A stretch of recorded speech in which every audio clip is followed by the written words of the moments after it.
شما با ایران آمد و شدهایی دارید. مشکل درمانی ایران رو در برنامه دوم هم صحبت کردیم.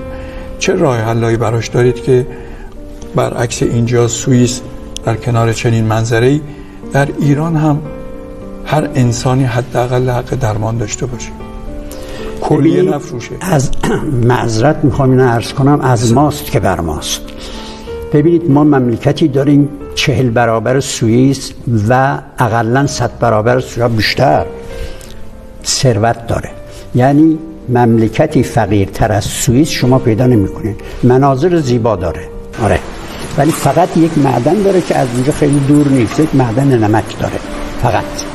نه نفت داره، نه گاز داره، نه معدن‌های، ولی عقل داره. اتفاقاً مرحوم پدرم اینجا بود تقریباً 30 سال پیش. به بنده گفتن که واقعاً خداوند به اینا همه چیز داده. گفتم ولی خداوند به اینا خیلی علف داده ولی عقل داده.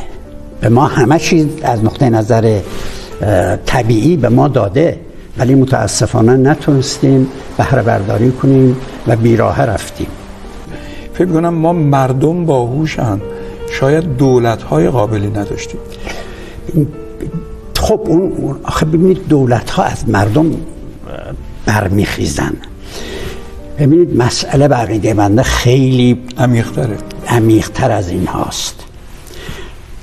با فرهنگی که داریم و با تربیتی که شدیم، با خرافاتی که هست، اینها باعث عقب افتادگی است، حتی بیشتر از دولت‌ها.